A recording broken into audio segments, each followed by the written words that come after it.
Hello, this is Shan Chandrasekhar welcoming you to another delightful part of our programming. As part of the Achievers, we featured some of the finest, highly accomplished people from around the world.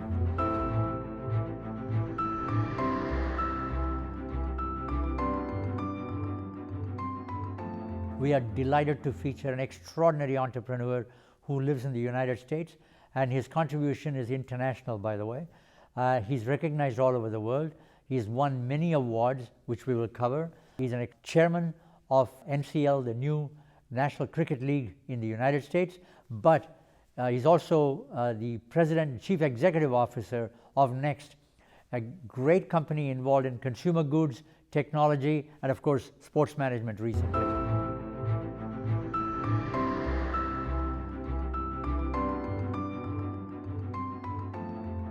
Welcome to the show, Arun. Yes. What a pleasure to see you, and hearty congratulations to you. What an incredible accomplishment you've done in your business.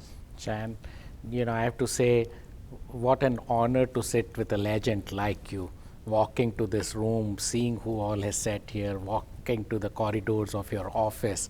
I felt like museum. I can spend days here to see. So congratulations, what you have built in ATN, and honor, really feel honored to spend some time with you. That's very sweet of you. Well, we are honored by your presence. I want to start off with this United States President's Award that you received. Right. I mean, you can't go higher than that. You received this great award when Joe Biden was the president. So tell me about that.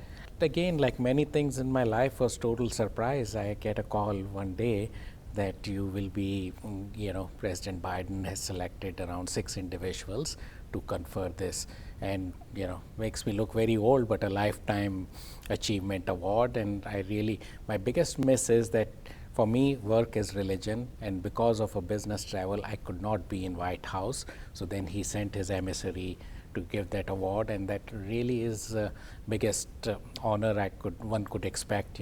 Migrating into a country as an immigrant and building your way, and the president of my country then giving me that award. Well, it's incredible that you've built an organization, with approximately about a $500 million turnover, massive in the field of textiles and in technology. So tell me about Nextt, just the composition of the Nextt group of companies. So I'm known as a textile guy, very simple, basic business. As Warren Buffett once told me, you are in the right business because everyone needs a sheet. A billionaire needs a sheet, and an ordinary person needs a sheet. So I said, Warren, invest in me. He did not invest, but he gave me great motivation. So Nextt is in textiles. We deal with quite a few major retailers of the world, right from the best of Walmarts to Kohl's to Macy's we used to deal with Hudson Bay and its peak here, Winners, the Marmex Group, Roots in Canada at one point of time with our apparel fabric. So with textiles, we have evolved into other consumer goods, since if you have a relationship with your customer, then I think it's not about the product, it's about the relationship. You actually met Warren Buffett? I was honored to meet Warren Buffett. So, I think take that tag of Warren Buffett and all, he is such an ordinary, humble man. And that's what actually I have learned in my life, that sometimes we see these, and they are as human as me and you are. Some stars, they get arrogance about it, but quite a few successful ones, they are very ordinary human beings.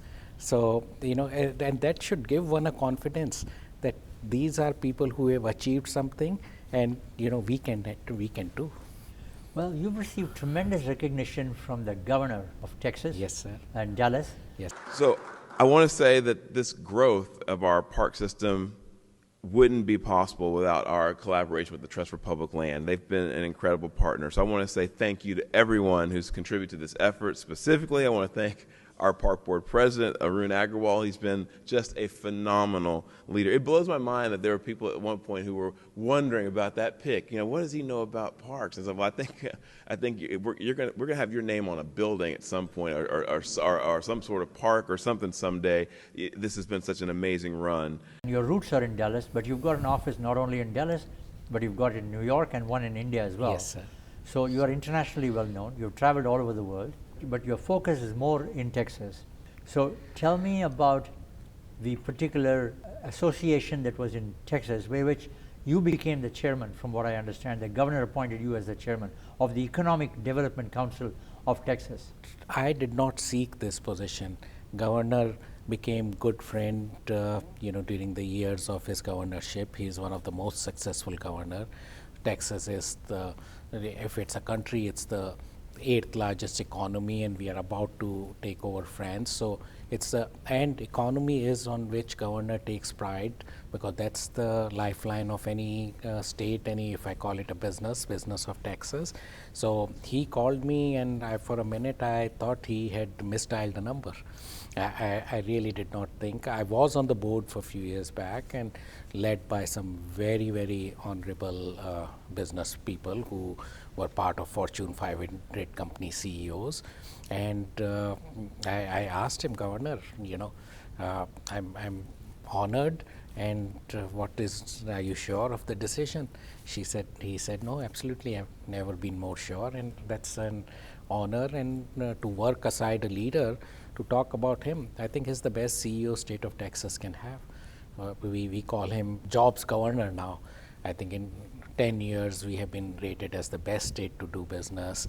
We are the place, I think it was, Texas was, and I'm sure I'm going to brag about Texas, but in Texas they say if it's truth, it's not bragging. So it's not brag, I'll give you the truth of it. We are known as an oil and gas economy, which we are proud of, but now we are leaders in oil and gas, in financial institutions, in semiconductors, in technology. Now we are becoming leaders in data centers. We'll have our own stock exchange, which I think New York Stock Exchange got the hint of. They opened their regional center, pharmaceuticals, agriculture. So in a business, what do you want? You want your portfolio to be diversified, right? And that's what Texas is doing.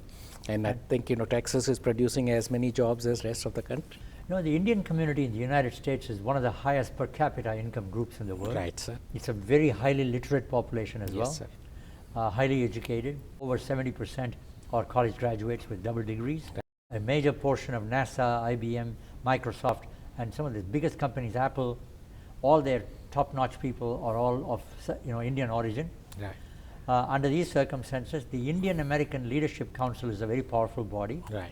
And you became the chairman of that, and you had a very important task with respect to re-electing Donald Trump right now with Trump 47. Tell us about that. Well, I don't know important, but we did play our role, and I have a young daughter, 24-year-old. I said, you have to be part of what you do, otherwise you'll just become an item on a menu. So if you live in a country, you need to participate in the process. And when I got a call from President Trump's team, and that was not an acknowledgement to me.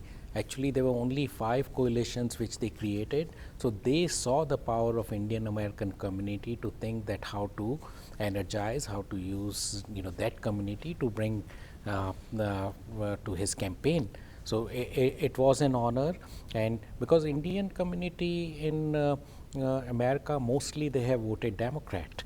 And that's one demographic. When his elections were there, I think he did win by landslide, but that 1.5–2% could have made difference, especially in many of the states. So I think he was very smart. That was the reason of success of his campaign, and it was a tribute to Indian American success.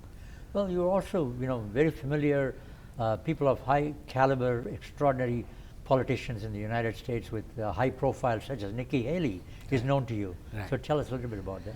Well, Nikki Haley, I've known her even before she was governor. She became a very good friend, and I think she ran a good campaign, and now she's a big supporter of President Trump as well. And really, that shows, and I think I have had the honor to spend time with her parents, and that's one thing actually, when she was inaugurated as a governor for the second time, my daughter at that time was maybe 11 years old, and I took her so that she get inspired by her. And that's what I think she's inspiring this new generation of Indian Americans. Amazing human being, and we have a great president right now, but she ran an amazing campaign, and she has a future. You're a strong advocate of American cotton. Right. What's so special about that? as a consumer, people know about Egyptian cotton, and it's just become a brand. You go to buy your sheets, or you go to buy your shirt, and it says Egyptian cotton, and you pay an extra dime or a dollar for it. In actually, American cotton, quality-wise, the cotton gets defined of its quality by the staple length. Staple length of the American cotton is as good or better than what Egyptian cotton has been.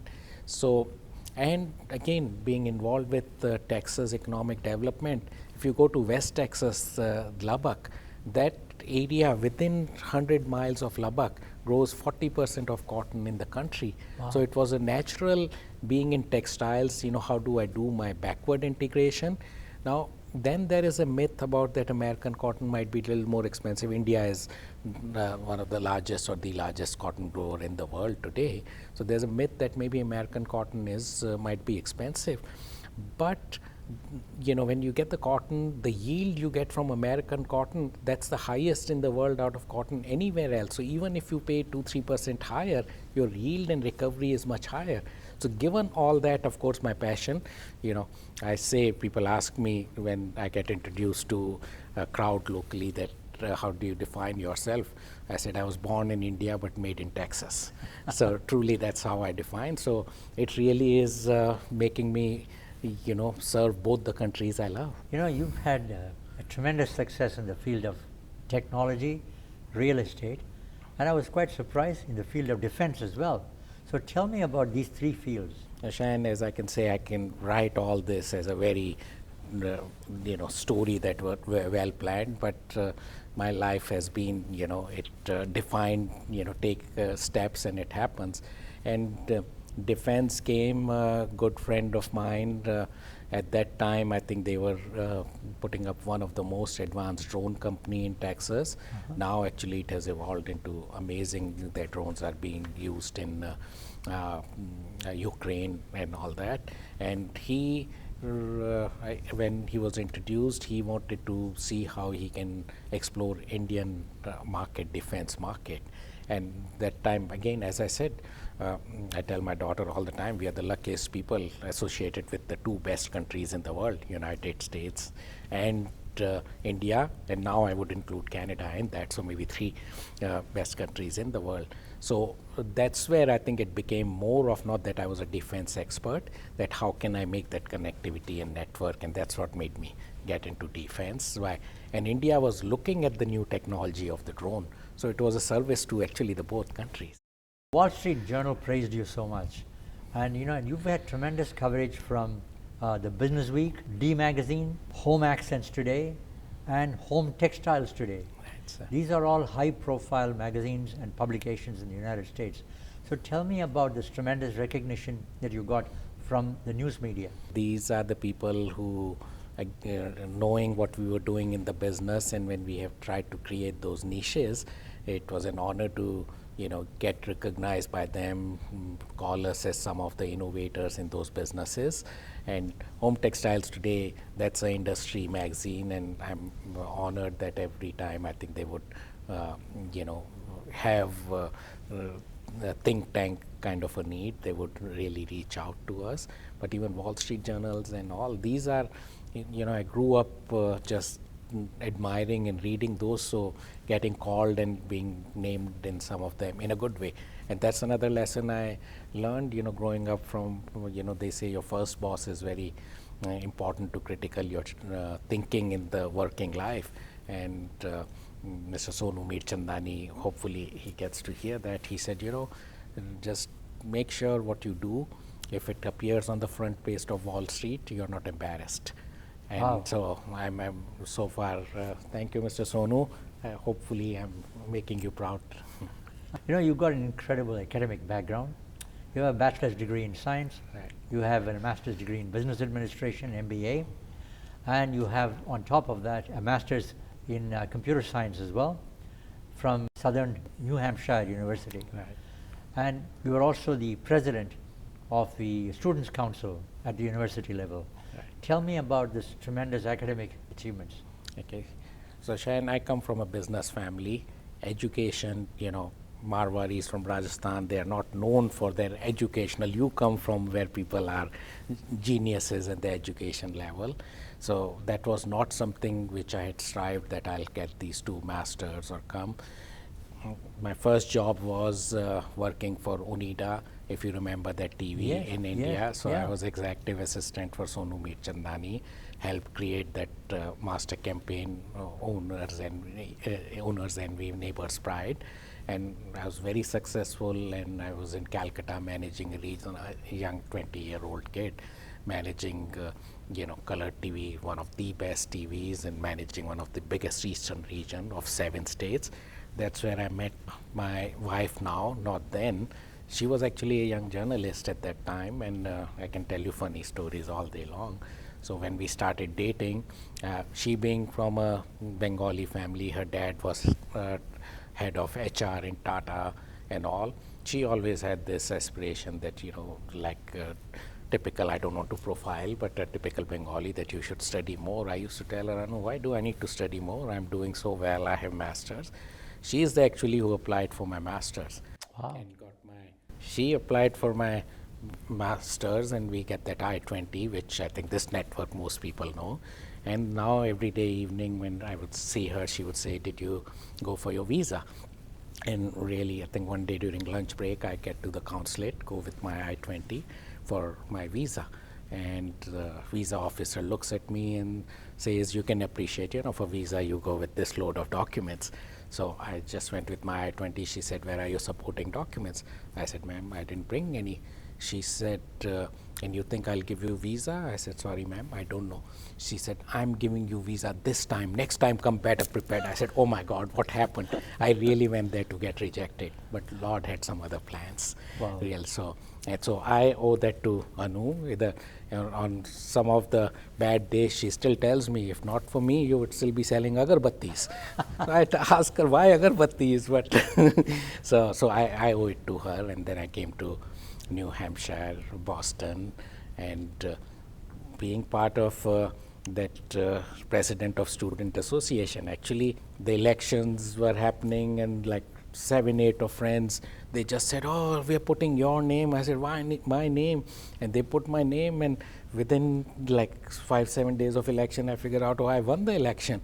And then, as a president of Graduate Students Association, chancellor, after a month or so, chancellor, we had this graduation ceremony as president of student graduate, and I did not have a suit to wear that. I was a new immigrant, came to this, and I'm like, what am I going to dress to those? So this has been an amazing journey for me. Let's rewind, even go back further, your childhood days. Right. There's a very interesting incident I heard from a common friend of mine, that you learned a lot from your grandmother, who was a great role model for you. Right. And she taught you the importance of cash flow when you were a child almost. Absolutely. So tell me about that incident. And my grandmother, like a typical Indian lady, she never worked in her life. But I think if I tried telling you her wisdom, they would outshine any smartest business mind. Wow. And I don't remember how it came, but I think she was talking to my dad or something, and I remember that very clearly. She said, if money, cash flow in your business is like the blood in your body. You realize when your blood stops flowing, your body dies, you die. Similarly, in your business, if cash stops flowing, your business will be dead. Right. So important in business is that your cash needs to flow. That constantly, if it becomes stagnant, then your business will be dead. So tell me about your upbringing as a kid growing up in India. Very modest upbringing. My dad moved to a new city, Jaipur, when we were very young, and started from scratch at that time. So very modest. I have 2 siblings, 3 of us. I heard that your dad actually even sacrificed some of his wealth and wanted to start from scratch and be independent enough. 100%, because I think, again, when there is a family wealth, and sometimes it becomes a reason of argument. My mom didn't want him to be. It says it takes 2 to argue. She didn't want him to be one. So he started from scratch, did very well for himself. So very modest. We didn't have money, but we had all the love and every resource we needed. So grew up in a very happy household with two of my siblings, an older brother and a younger sister. Like you remember those Bajaj scooters, and I still remember 5 of us, my dad driving scooter, my mother sitting in back, my brother in front, I am in between, and my daughter on her lap. Hey, we used to go for rides, 5 of us on a scooter. So You're an extraordinarily successful entrepreneur, multimillionaire today, but in your childhood days, you had tremendous values inculcated in you by your parents. How important are those values? How do you feel about them today? I think some of the core are, the fear of God, which is, very important for one to have in life. And I've seen, in my daughter, things we used to tell her when she was 7, 8 years old. We thought, she was not listening. But now that she's a young lady, 23-year-old, we see that those are. And the same thing, my parents. I think one thing they always, my mother made sure that no matter what, if even there were lack of resources, never sacrifice on the quality of our education, send us to best schools. Some of the, the core principles of honesty in the business. My father saying, I think you can earn everything back, but not your reputation. So all those really shape your life. At that time, you don't think they are, but I think as you grow, and you do, I think they really help shape your thoughts and your life. People can call them strategies now, but I would say they are core foundations. There are a lot of people of ethnic origin in the United States, especially in the Indian community, which is a very highly literate community, who are chief executive officer of major corporations and companies. And it's amazing that you were a co-founder of uniting them together under one umbrella as the Indian American Council, CEO's Council. So tell me about that initiative. So Sanjeev Yajnik, now he's the CEO of Capital One Bank. Again, amazing entrepreneur. We were very good friends, and we were talking about, how same thing, that how Indian brand is escalating in terms of we breaking the glass ceiling. So how do we create that brand in terms of that people recognize as a power? So, to create that brand of Indian American, to show, that, the levels they have reached. A simple example, I think I'll give you example of Jewish Americans. I think, they have done amazing job. They've done economically well. They are part of, it's Democrat or Republican, they are part of the political discussion. They are one, people would not ignore. So given where we are, why would Indian Americans not be achieving that? So that can only happen, one, you clearly said, I think we are, highest earning demographic. Another is we have broken the glass ceiling. So it was really formed more as a think tank, how we put a round table think tank, and which can become part of those discussions when Indian decision makers are visiting this country or decision makers here. You were on the board of directors of the bond task force of the city of Dallas. Yes, sir. In Texas. Yep. In 24. Yep. Tell me about that. Oh, amazing experience. And, so I have an honor that I've worked with, decision makers at the federal level, state level, which you mentioned. But city is where we live. City is what, where our roads are, our potholes are, our sewer systems are. And when mayor called me, it was one of the biggest bond Dallas was issuing to serve on the bond task force. Again, it had to make me think that really am I qualified to do that? And he said, just do what you think is right for the city and everything will work out. He laid out his bright, so it was, I accepted that. It was 15-member task force. Our task was to take the budget, the amount, the bond task, and then allocate into different buckets and recommend it to the city council. And it was a very hectic discussion in terms of then how to create that structure, that within that band task force, that how do you create those structures, how much goes into roads, how much goes into parks, how much goes into public safety, how much goes into libraries, how much goes to police. So, and this is the one which will shape the future of city for next 15 years or so. So it was. the priorities which were laid down by Mayor. I'm happy to say we delivered nearly every priority. He just said there are 4 priorities. He called it 4 Ps: parks, public safety, potholes, 3 Ps, and we delivered on all 3 of them. It's very interesting that you mentioned parks. You are also the president of Parks and Recreation Board for the city. Dallas, we have these hidden natural beauty which has not been exploited, and I think project like this is going to do that. Creekside Park, and when it connects all the way to Great Trinity Forest, these are unknown secrets of Dallas. And when they say unknown secrets, I said, why should they be secrets? And really, I think having a project like this will make it happen. So tell me about it. So this was the single largest investment in the parks in this bond ever in any city in United States. $350 million plus, which will bring close to $1 billion to the parks. Wow. So people accuse me that you are being biased towards park.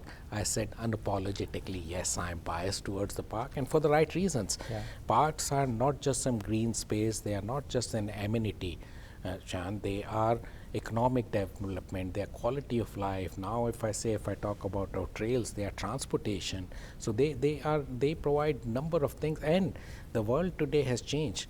When we graduated, I graduated, we used to look at the jobs where to go, right? Microsoft is in Seattle, let me find a job there. Caterpillar is in Illinois. Similarly, Rogers is here. But times now has changed. Employers are going where employees are, and employees are going where they find good public amenities like parks, they find good museums, they find good sports team. So it's more than just putting in some money in parks. So there was a reason for it. You're on several boards, but few are more appealing and noteworthy, to be honest with you, to mention to the audience, is that you are on the board of the directors of the governor of Texas. So tell me about that. And this all leads into the same economic development and being so involved with his global trips, which has happened into India, Europe, Asia, in terms of. So I think he's created this little, advisory group, and being part of it. Here is a statement from the governor of Texas while he was traveling overseas. So we took that budget surplus and we returned it to businessmen and women and our fellow Texans with an $18 billion property tax cut, making it more, or let's say less costly to do business. In Texas, we have no income tax. We dislike the income tax so much, we passed the constitutional amendment banning an income tax. So no income tax, lowering property tax, and very importantly, very easy regulatory system. I can sum all this kind of gets into economic development, really, and that's one thing I tell my daughter all the time. These younger kids today, they are so much about social causes and green and all, and they really, I tell her, and someone might call me selfish for that, but I tell her, do well for yourself. When you do well for yourself, you can do well for others. But if you just want to do well for others without doing for yourself, that won't happen. So someone might call me selfish, or that, oh, you are teaching her to do well for yourself, don't worry about others. But you can worry about others once you do well for yourself. It was not only the corporate life, but you also gave a lot back to the community. You were a member of the board of the MD Anderson Medical. Right, sir. So tell me about that and your interest in healthcare. So MD Anderson, Texas is fortunate to have one of the biggest medical city in Houston, and MD Anderson, we all know, is one of the premier cancer institution. And really, I think if I see and I can define, only way I can define what they are doing to cure, their motto is make cancer history. The work they are doing is really God's work. God made us, He wanted us all to be healthy. Unfortunate for the reasons, genetic and all, we get, and the air we are breathing, food we are eating, we get cancer. And they are trying to do that God's work by curing you and finding the solutions of that. So to be a board like that, truly that little service you can do in the efforts they are making to make cancer history. United States and India has always had a long business relationship. You are part of the U.S.-India Business Council. Right. Tell us Right. about it. U.S. India Business Council was little different than Chamber of Commerce's. Okay. There are multiple Chamber of Commerce's. They're doing amazing job. This again was doing matchmaking between the businesses in India, and especially focusing when it is Tatas or Reliances and Mahindras. They have their own ecosystem to do the matchmaking. Yeah. They get solicited. This was focusing more on the mid-size to small-size businesses, because again the aspiration of the Indian youth is different than when I was young. Their aspiration is global. They are no more, I think, when we used to be happy with where we were, even a startup, India is a startup capital of the world. So how do you give them the platform and access to the market here? When Prime Minister, Right Honorable Narendra Modi visited the United States, it was quite a sensational event. Howdy Modi became wasn't so it? famous worldwide. Yeah. You are a co-chair of that, so tell me about that. Our Foreign Secretary Harsh Shangri-La, he was the ambassador, Indian ambassador to US, and of course, Modi, Prime Minister Modi is a rock star, and when he was coming to Texas, and community wanted to do something and to put that kind of a event, but of course it should not be done in the government money, and that's where there was an organization which was formed and really created, and just I'm sure Shan, but that is the single largest gathering of any foreign political leader except Pope outside their country, still now. So it was a sight to see when President Trump and Modi were with the 60,000 people, and in a country of where President Trump was the president, and 60,000 people chanting Modi, Modi, Modi. Well, Mr. Arun Agarwal was just talking about this event. It's an incredible event. Take a look at it.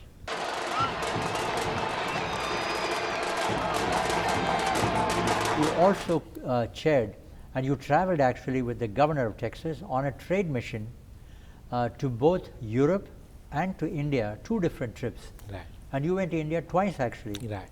So tell me about that role that you played, and you played a very important role in that delegation. So I was fortunate to chair those missions. The first one I co-chaired with Sanjeev Yajnik, and that was taking governor, and the job of those missions was to expose what Texas has to offer to the world. And we were able to meet with the top companies like Reliance, Mahindra, Infosys, you name it, and Adani's and all at that time. And because of the first mission, I think we had in next 5 years, 60% of foreign direct investment which came to US, it came to Texas. Again, it was exposing that what Texas had to offer, and that really, when that happened few years later, when governor was planning his another foreign trip. So the second trip had 2 missions to it. One is to thank the companies who trusted in Texas, and second to show their success to others to follow. And amazing, I think yesterday we had a board meeting of Texas Economic Development Corporation, and India is one of the top countries who is seeking business leads in Texas. That's fantastic. There are many awards and accolades that you have received. I don't know where to start, but there's a few which are really, striking that I have to just go over with you. In 2013 itself, you were selected as the Entrepreneur of the Year, and you received that award. Right. How did you feel when you first were told that you were going to be getting that award? Honestly, made me remind I keep on talking about my grandmother's story, and I'll remind, and really made me very humble that day. I remember in one of the award ceremonies when in school which was happening, and I didn't get an award, and I was very upset, and I came home, and like a little kid I was crying, and my grandmother, she might have done just to console me, but and maybe sometime it's her words which came true. She told me, Arun, don't worry about getting awards, do so well that you really give awards. And so it made me think of her, that maybe it's her blessings which is doing it. In 2014, you received the top 100 companies in the United States, that award, And you were also called the king of textiles by D Magazine. Yes, sir. So D Magazine is a local powerhouse in Dallas and in Texas, and they were following, and they showed up in my office. They again started talking about my story and what sheets was my business, and they started asking me, what brands and all. And honestly, as I talk about it and as I'm talking to you, some of it just seems like dream today. Wow. But you received the non-resident Indian award, the best award, again selected by a very reputable Times group. So Yes. tell us about that. That was a few years, more than anything about that award. The one thing which I was very happy that Shah Rukh Khan was getting that award too. So meeting him, being with him, that was more exciting than getting the award. Asia won Global Indian of the Year award you received the following year. Right, right. What is that award about? So those were awards. What they did, they were selecting people from different industries, and then in textile, and some of the people, they featured us in that. I won't even name them because I myself feel embarrassed. And in textile category, given the growth we were having in that industry, again, it was totally related to, because some of the other businesses which you talked about, technology or defense or real estate, they happened much later. It all started, first working as a consultant, then starting my company in textiles, and creating really a brand and a space for ourselves, and then subsequently in other businesses. In 2017, you were called the king of sheets. Yeah, yeah. And D Magazine gave you a huge write-up on that as well. Right. So tell me about the significance of that, because I think you created a sensation. With your experience back from India in the textile business, you felt that cotton by itself was very expensive to market, but you felt that the same quality can be achieved by introducing cotton on one side and polyester on the other side, and still come up with a very beautiful finish.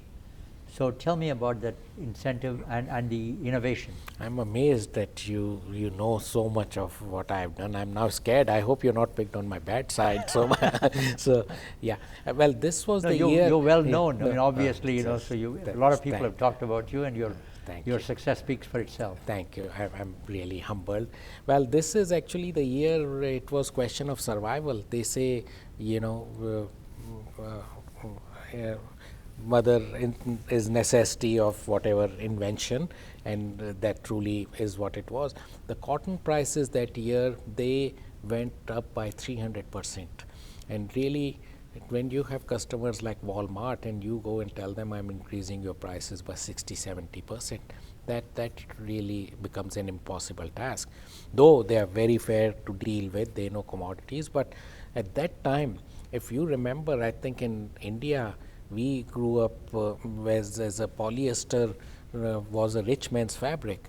Really, it was people were thought. I remember again my grandmother, polyester shirt, and get a polyester shirt. And it's not that cotton and polyester had never been mixed. It's nothing new and all. Where I thought of to do it is in sheets. The thread count is where a consumer analyzes the quality of the sheet. It's become a measurement.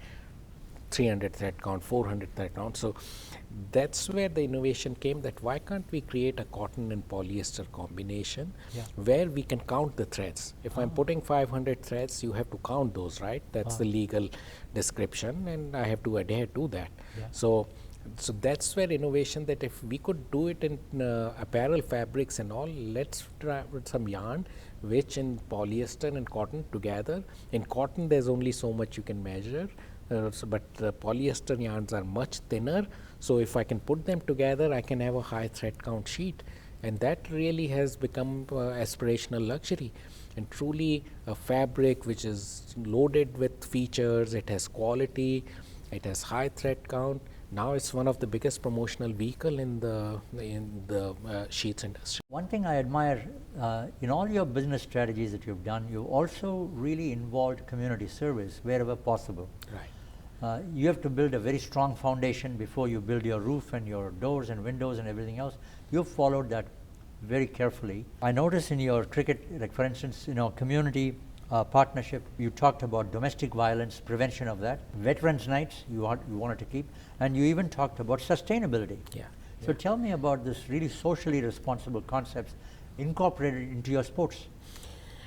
A sports team, a league is nothing until and unless it's community involved.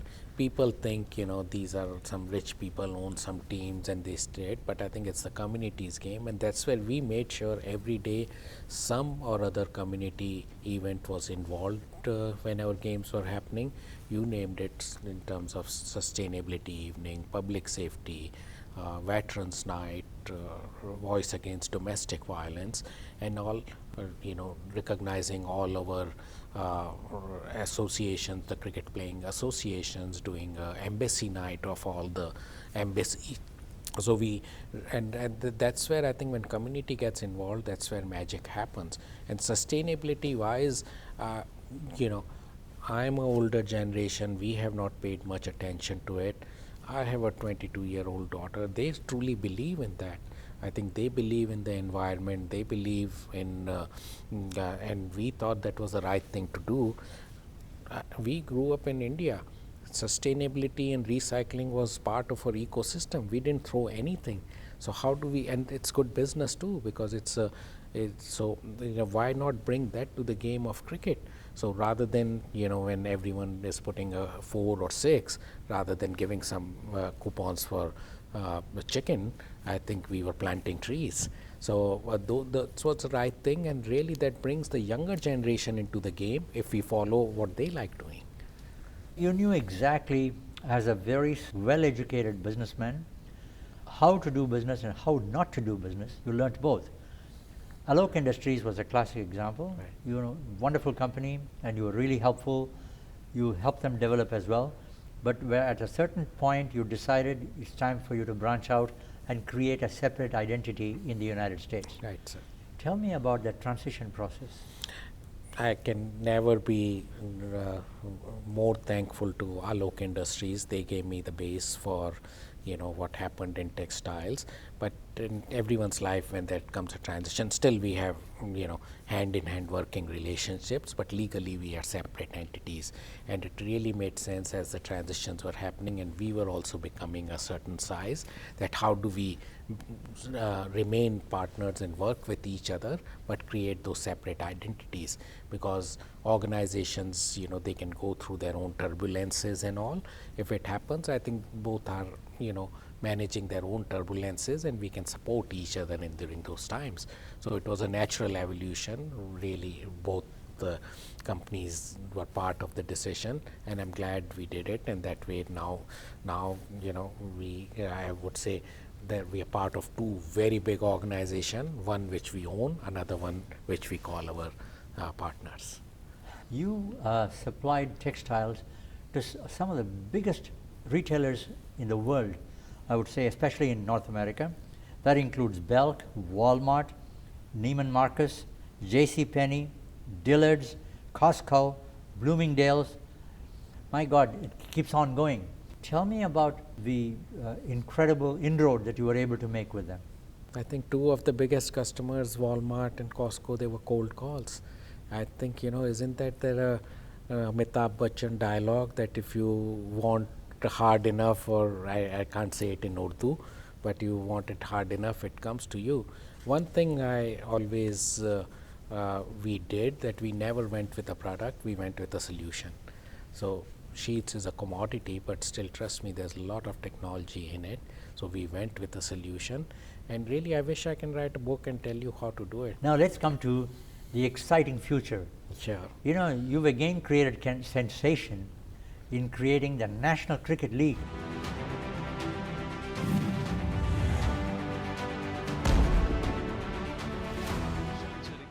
You're into sports management. Yep. You've diversified your interest, from one field to another, and you've created this tremendous league in terms of the success, based on the success of IPL in India and the Premier League in the UK in soccer, and in other parts of the world. The sport of cricket itself is the second largest sport in the world. I grew up with cricket when I was a kid. We were all glued to cricket. So you've done a fabulous job in creating this new league. in the United States, has become the talk of the town. You've received raving reviews. Yahoo Finance gave you a fantastic write-up, you know, in terms of you're starting this league. You formed 6 teams in such a short span of time, and you had a really great start. The quality of your production was fantastic. The caliber of the games were great. The players that you chose were really fantastic, and the game was fast-paced. So rather than even T20s, you made it even faster by introducing T10s, which is limited over 60 balls. Right. Wow. And, you know, and they were hitting 6ers and 4s, you know, just every other ball. Right. So tell me about this league and your passion for cricket. Well, as in kid growing up in India, we all are passionate about that sport. You know, you're good at it or not. You know, yeah, of course, I played it. I was not really good at it, but you know, and as I think I was getting to certain, I would say, scale of my business, sports have been. I remember meeting Andrew Berlin, who was the owner of Chicago Cubs, and he mentioning that there are only 2 things which people are going to watch, and you are a television guru, so you know that it's going to be either live sports or some local news. And my partner Jack Matthews, who is actually a Canadian, we were exploring to get FC Barcelona to Dallas. That did not pan out, and as cricket was growing and all, I said, you know, let's create a league, but something which, of course, when you start a business, you always go for your base customer, which is our diaspora, but we should do where we can attract the local sports lover. Right. America is the largest sports market of the world. Right. Of course, diaspora will give me a great base, but how do we get the local sports lover? If we do that, that's a winning formula. And that's where I think our 60 strikes came. And really the 60 strikes name also is, the people can relate it with baseball. It's a bat and ball game. And being very fast formatted, and another thing we did, I always call it cricket meets Coachella. Right, so make it an event. We had entertainment from big Bollywood stars every day. So make it a fast-paced family event.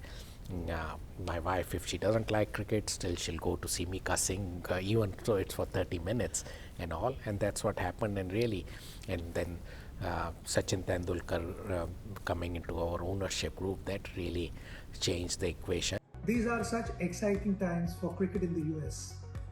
Cricket has been my life, and I'm so happy to join the National Cricket League and witness firsthand the growth of our beloved sport in the US. You can see I'm smiling, you know, for what we created, and I'm excited about the future, because America, North America, that's where the growth can happen in USA and Canada of the cricket.